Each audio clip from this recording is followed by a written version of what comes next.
Quorum called to be vitiated. Without objection, so ordered. Thank you.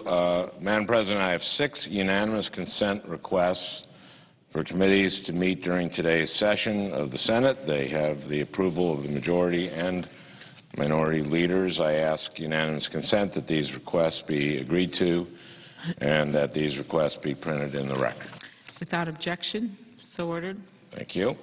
Madam President, I rise today to discuss what I think is one of the clearest threats to Americans' digital privacy and to introduce legislation that I think will go a long way toward addressing this problem. Madam President, Americans have valued and sought to protect their right to privacy for a long, long time, and so have the representatives that they have elected to be a part of this chamber. But in the past few decades, there has been a fundamental shift in the nature of our right to privacy and the privacy threats that we face. Because when I was young, when people talked about their right to privacy, they talked about protecting themselves from the government, from government intrusion. They asked, is the government keeping tabs on my political beliefs? Is it staying out of my family business? Today, we still need to worry about protecting our privacy from the government, but we also need to worry about protecting our privacy from private entities, from corporations that are obtaining and aggregating increasingly large amounts of our personal information.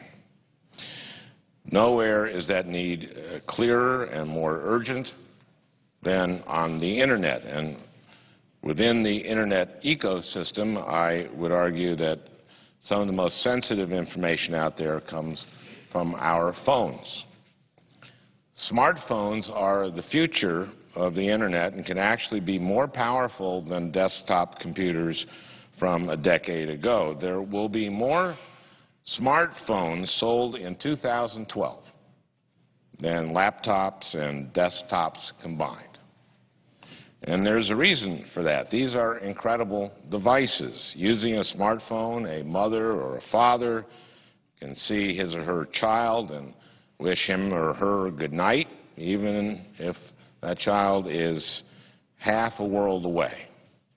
A smartphone can give a driver directions and can tell that driver where the nearest gas station is. Smartphones also enable emergency responders to find and respond to an accident in a matter of seconds. But the same technology that allows these wonderful, wonderful benefits also raises very clear privacy concerns. Our smartphones know where we are all the time. And unfortunately, the last 6 months have shown that our legal framework just hasn't kept up with technology and isn't protecting our privacy when we use these devices. Last December, an investigation by the Wall Street Journal revealed that of 101 top applications for Apple iPhones and Google Android devices, 47 disclosed information about a user's location to third parties without asking consent from the user. In April, security researchers discovered that for almost a year, Apple iPhone devices had been creating a detailed log of the different places the user had visited and stored that log on both the phone and every computer a user synced his or her device to, and did it in an unencrypted manner. That month, Americans learned that both iPhones and Androids were automatically transmitting location information back to Apple and Google. In the case of the iPhones, users had no clear way of knowing that this was happening. And in many cases, they actually had no way to stop it. In February, I became chairman of the Judiciary Committee's new subcommittee on privacy, technology, and the law. I decided to use my new role to dig down and find out more about smartphone privacy. When I learned of the events in April, I wrote Apple to ask what was going on, and in May I held our first subcommittee hearing on the issue. We took testimony from the Department of Justice, the Federal Trade Commission, privacy advocates, technologists, representatives from app developers, and we took testimony from Apple and from Google. And I'll tell you, the more I learned about this problem, the more I became worried for consumers. I learned that an app on your phone can access an incredible amount of information on you. It can monitor your web browsing habits. It can access and read your address book. And, of course, it can access your location. But in most cases, a user has no way of knowing that all of this information can be freely sent to third parties that the user has never heard of. A recent study of the top 340 free applications found that only 19% provided users with a link to a privacy policy. That's only about less than 1 in 5 apps.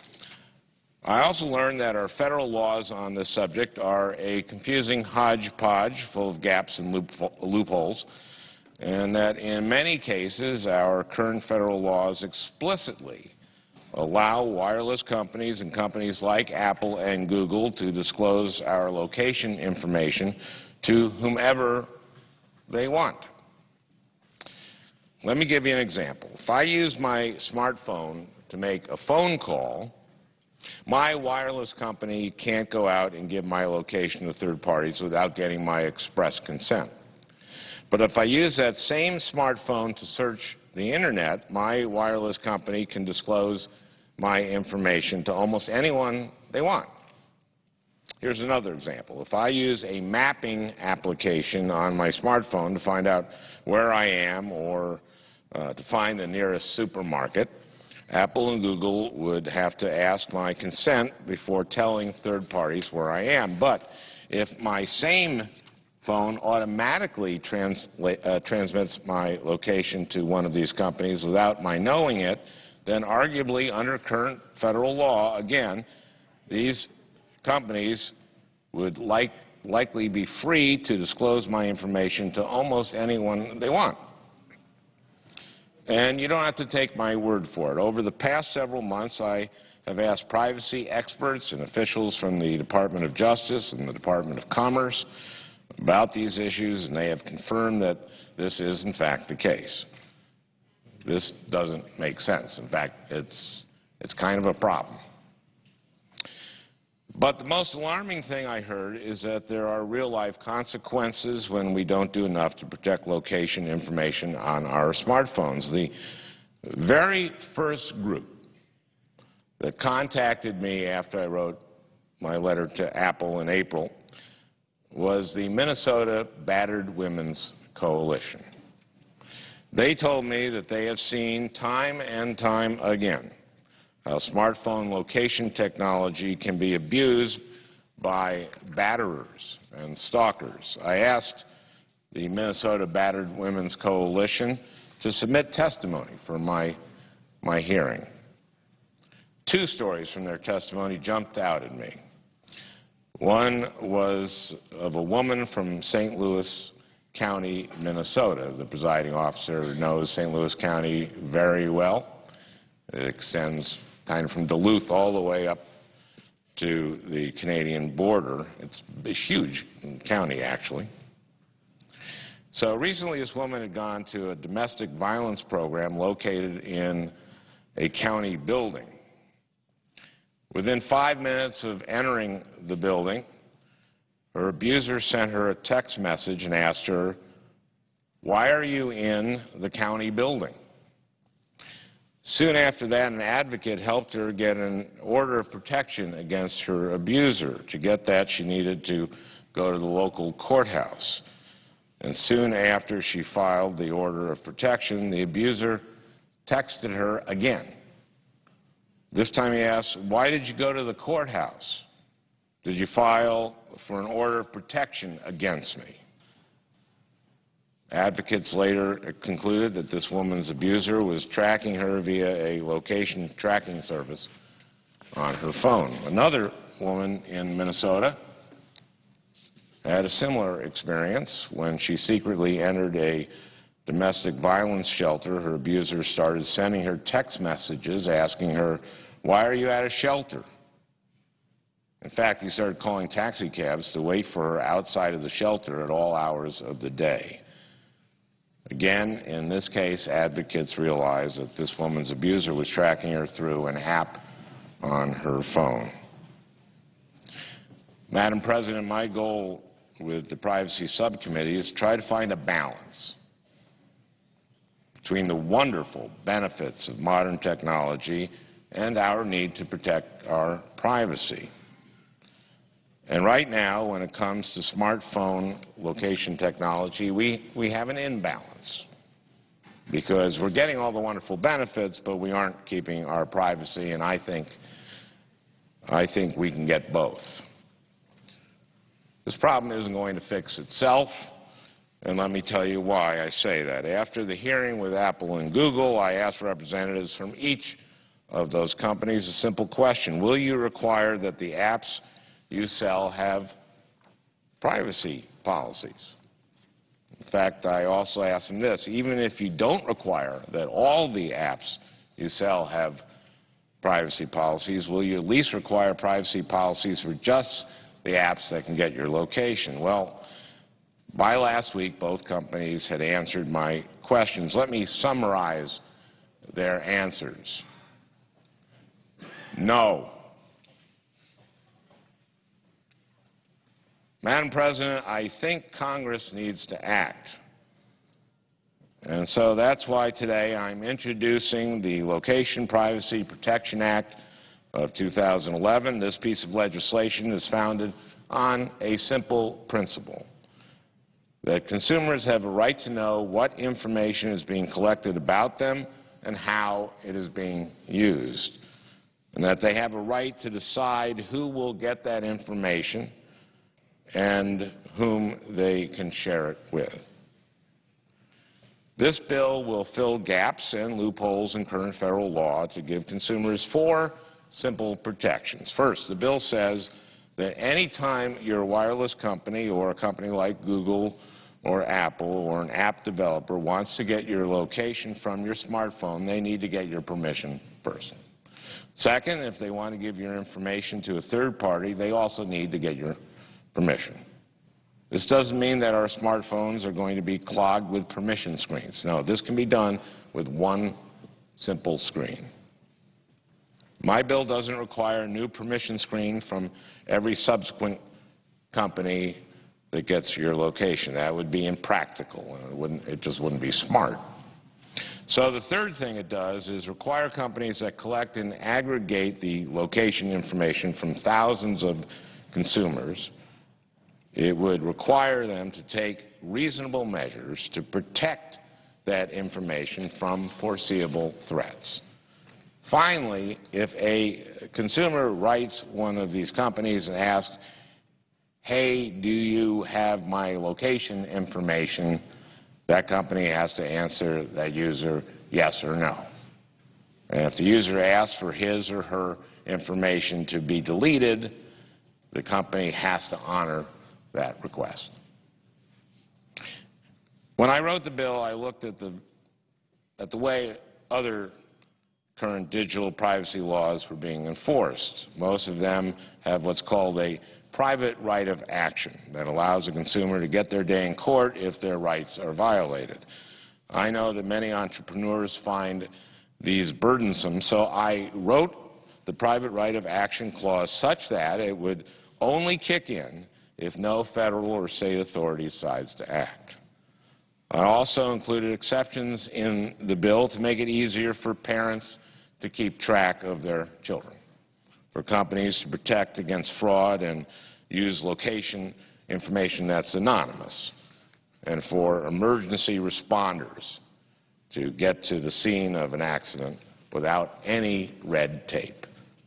In fact, this bill doesn't cover law enforcement at all. It governs only what private companies do with our information and what companies they share it with. I'm proud to introduce this bill with my friend from Connecticut, Senator Blumenthal. I'm equally proud that the bill has the support for the Center for Democracy and Technology, Consumers Union, Consumer Action, the National Association of Consumer Advocates, the National Consumers League, the National Women's Law Center, the National Center for Victims of Crime, the National Network to End Domestic Violence, and the Minnesota Public Interest Research Group. And I ask unanimous consent that the text of the bill be included in the record. Without objection, so ordered. Thank you. This bill will bring us back to a better balance between the benefits of smartphone technology, and they are wonderful, and our right to privacy, which is basic. It was written with input from consumer advocates and the industry alike. But even after today, I will continue to work with these groups to make sure that our bill is getting that balance right. I look forward to those conversations. And I thank the presiding officer, Madam President, and I yield the floor and would suggest the absence of a quorum. The clerk will call the roll. Mr. Akaka.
The senator from Louisiana is recognized. Thank you, Madam President. I ask unanimous consent to dispense with the roll call. Without objection, so ordered. And I also ask consent that the period of morning business be extended until 3:30, with senators permitted to speak up for 10 minutes each.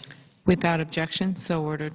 Thank you, Madam President. I rise to come to the floor today to bring to the Senate's attention and to the Congress's attention a great challenge that we have before us relative to the budget of the Department of Homeland Security. And frankly, it's a challenge facing the entire budget of the United States. And that challenge, Madam President, is to make sure that we have enough funding in the disaster emergency account to cover the multitude of disasters that have taken place this year, just since January, as well as those that we are still recovering from some years in the past. I'd like to put up a chart, if I could, just to show in dramatic fashion the really unprecedented situation that we're facing. And that is, Madam President, that since January of this year, 36 states have had disasters declared. This may be the largest number of states in the shortest period of time, at least in recent memory, and could potentially be in history.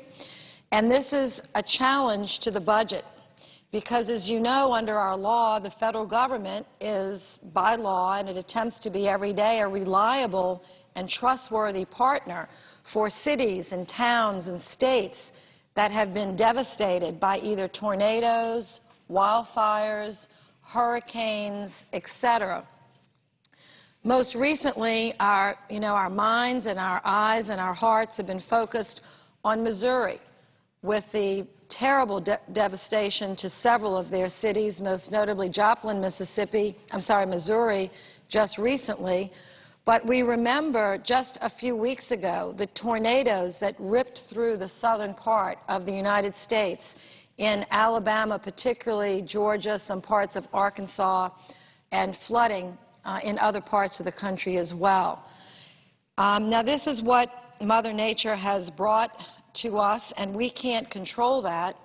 But what we can control is how we respond to it, and that's what I want to speak to today. I'd like to begin with a quote from David Maxwell from the Arkansas Department of Emergency Management. He said in the Washington Post on April 30th, he was recorded as saying, "Anything that we've asked for, they've gotten us," and he was referring to FEMA. Greg Flynn, a spokesman with the Mississippi Emergency Management Agency, said of Fugate, FEMA is just unbelievably proactive towards the states. They don't wait for things to happen. By the time the storm is out of the way, they want to know what we need. Madam President, this is very good testimony because we've worked hard. Many of us, you've been a part of this, I most certainly have, and others, to make a better FEMA, a stronger FEMA, a more proactive FEMA, and I think in large measure we've accomplished that, although there are still challenges before that agency. But the biggest challenge right now is, unless the Senate and the House and the President do something differently, we are not going to have the money we need to take care of these disasters. And so, for people on the ground like David Maxwell in Arkansas and in Greg Flynn in Mississippi, and whether it's Paul Rainwater, who's the CEO of my state and still struggling in the aftermath of Katrina and Rita, which was 6 years ago, but a disaster that's still open, we literally are going to run out of money in the Disaster Emergency Relief Fund January of this year. So let me put up a chart to show the challenge that's before us.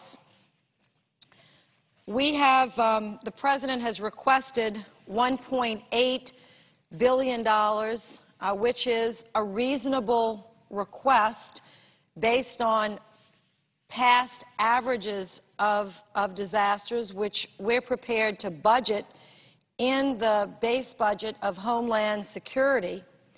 But unfortunately, the estimate of the low end of these disasters, again, 36 since January 1st, and disasters open in all 50 states, the low estimate is that we need $3.8 billion at the low end, and the high end is $6.6. So somewhere between $3.5 and $6.5 billion is required, but we have budgeted only $1.8 in the base of Homeland Security.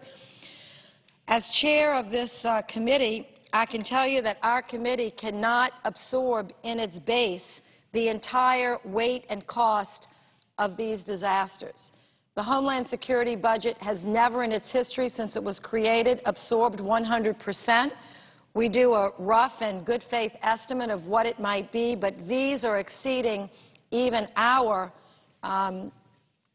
expectations of what the disasters would be. And of course, no one is in a position to be able to foretell the future.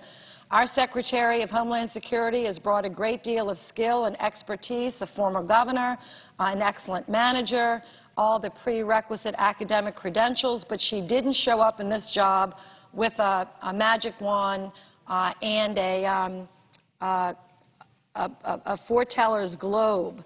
She doesn't have those tools available to her to be able to see in the future every disaster and what kind of disaster is going to happen to the country. All we can come forward with in our budget is a good faith estimate, which we did at $1.8 billion.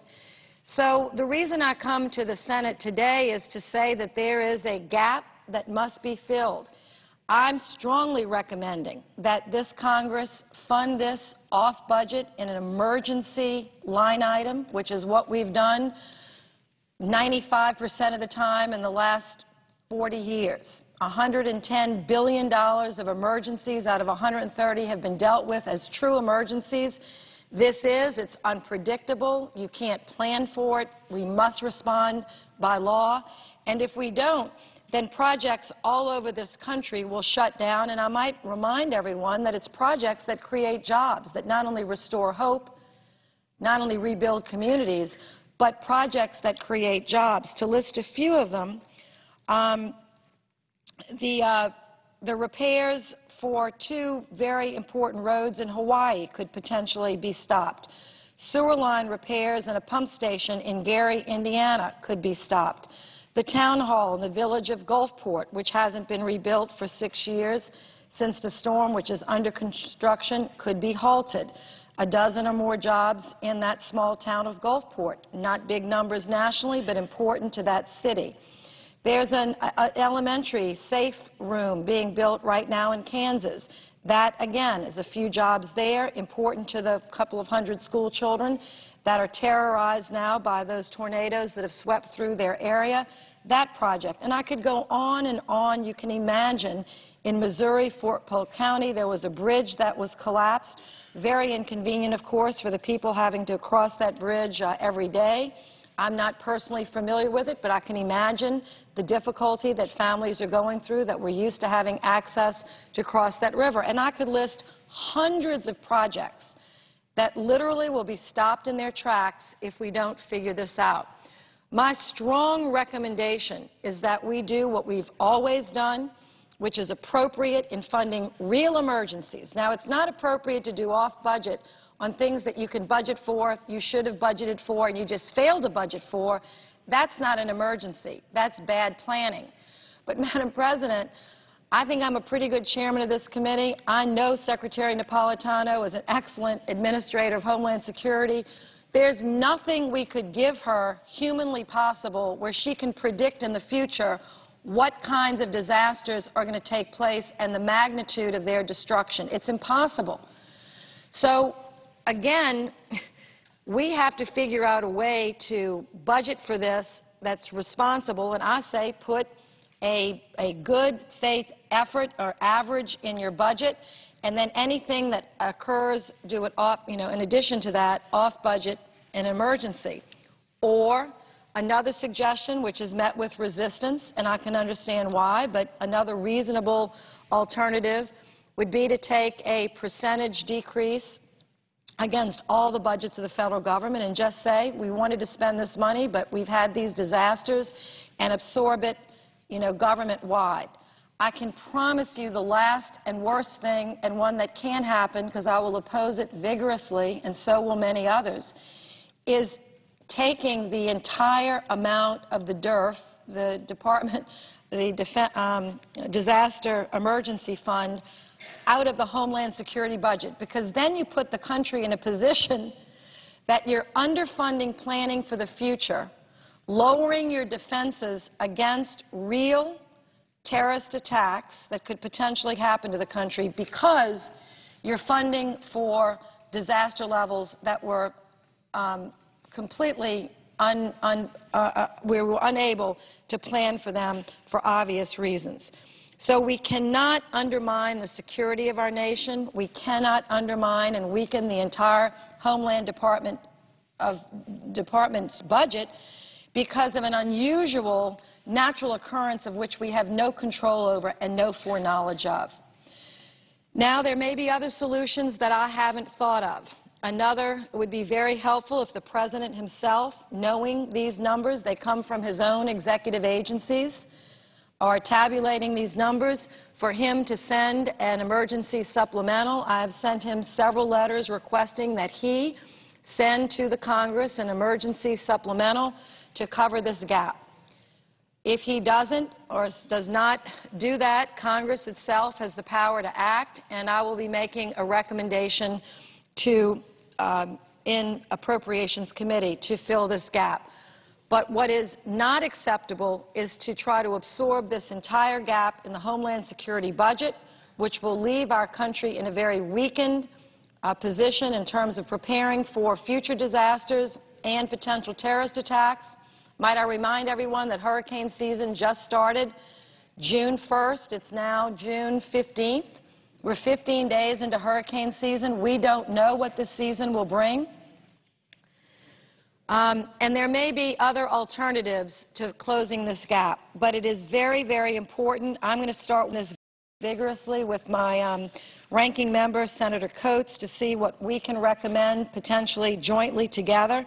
And if not, I would hope that every senator, and again, I'd like to put this chart up, this would be just about every senators from Washington to Texas to Nebraska to North Carolina to Florida to Georgia, Arizona.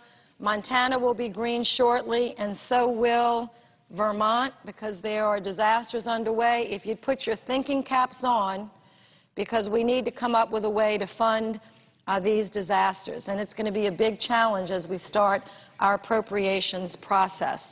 I'm going to submit more technical information to the record, but again, we don't have magic wands and crystal balls in the Department of Homeland Security. We have a lot of tools there to protect our country and to build after disasters, but magic wands and crystal balls are not available. So we have to come up with a way to close this gap that makes sense, and I trust over the next couple of weeks and months we'll be able to do that. Mr. President, I yield the floor, and I suggest the absence of a quorum. The clerk will call the roll of the Senate. Mr. Akaka.